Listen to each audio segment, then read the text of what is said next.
Welcome to TechbrothersIT. In this video, we are going to take a look into some more aggregate functions such as sum distinct, product, bit underscore and, bit underscore or, bit underscore XOR or XOR. Now here is my sample data, and you can see that I have name column here, then I have another column sales, and then I have the number of transactions for this column. So this is our sample data. Here is my schema for this sample data. So I'm creating this schema struct type, and then field is the name for this column. Then we have this is string type, then we have another field sales, that's integer type, and then we have another field called transaction, that's integer type as well. So we are going to create a data frame called df by using a spark.createDataFrame function. We'll provide sample data here and then provide the schema to create this data frame. And finally, we'll be able to take a look on this data frame by using show function. So let's execute this, and then we will take a look on our data frame output. And here it is, and you can see that we have name here, and then sales here, and transaction. Just to mention here, you can see some of the values are kind of repeated. So here is 300, that's a kind of duplicate value, or not just duplicate by entire record, but just for value itself, for sale value. I'm going to show you why I'm repeating this here. Now, if we want to find the sum of all the sale, that's doable, and we will be using a sum function here. So here is the data frame df underscore sum that we are creating, and we are using this existing data frame df applying aggregate function, and in this case we are applying sum function. And on which column? On sales column, and then we alias this column as total sale.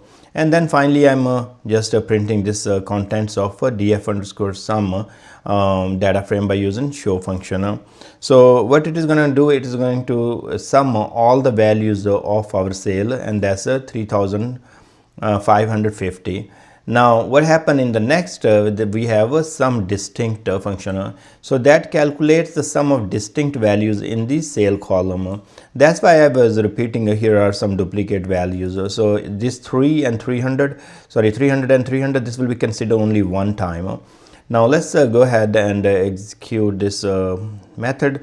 And here's my data frame, and we are creating a df sum distinct, and using the existing data frame df applying aggregate function sum distinct on the sales column. Then we are aliasing this column as a total distinct sales, and then finally I'm printing out the contents of this data frame by using show function here. So let's execute that, and this value should be less than the sum, and we can see right there. So this is 3,250. the total sum was 3,550 because the 300 was calculated twice in that when we took the sum, and here in the distinct it is just use 1. So that's why sum distinct give you less output or sum as compared to the sum in this case, depending on this our data. Okay, great. Now we are going to go to the product, and in product method calculate the product of all values in the transaction column. So in case we can apply this product column method on any column, but we are going to do on our transaction column.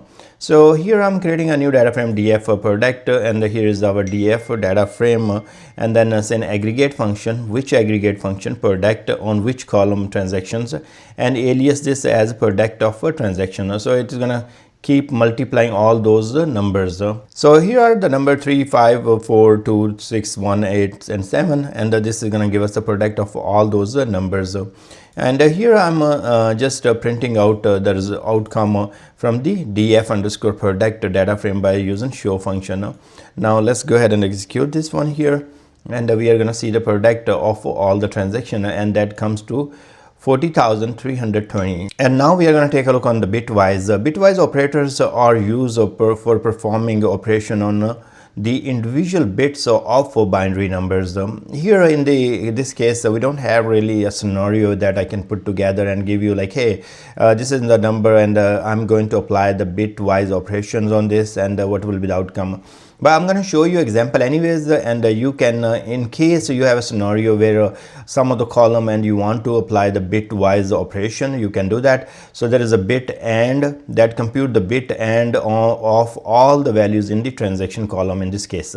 So then you have bit or, you know, that you can also apply, or you have a bit XOR that will be also can be applied. So that compute the bit XOR of all the values in the transaction. So that's XOR is the exclusive OR. You know, I have done electronics engineering where we use these bitwise operations, and we have OR and XOR, you know, and the NOT operations and as well. So anyways, this is bitwise operation, and you can apply on any column that you like, and it is going to work on the bit levels of those binary numbers.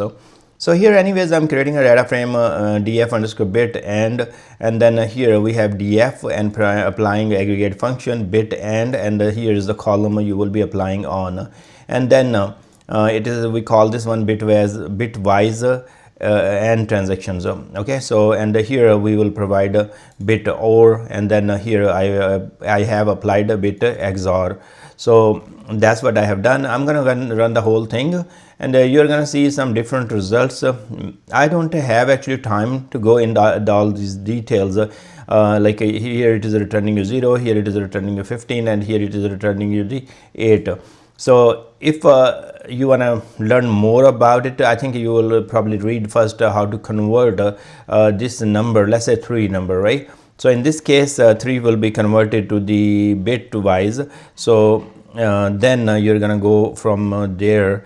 So let's say for 3 and 5 first, I'm just gonna paste it here for your reference, like. Okay, so here, so this has a value 1 and this has value 2, and then 0 has no value and 0 has no value here, when because if you have 1, that's where you're going to calculate, otherwise you're not going to calculate.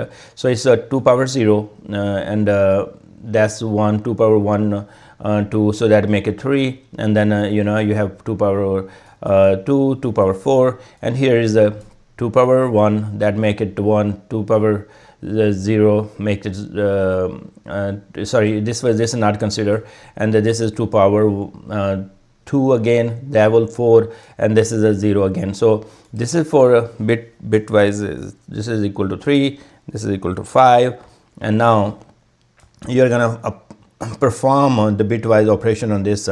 So if you see, right, 1 and 1, if you do an AND, so 1 and 1 is 1, 1 and 0 is 0, and 0 and 1 is 0, and 0 is 0. So now you will apply on 3 and 5 what comes out, then you're going to apply on 4 and the product, and then keep applying. So at the end result, probably whatever you get. In this case, the bit operation for AND, it came as 0, and then for bit OR operation, that number came as 15, and then bit XOR came as that at 8.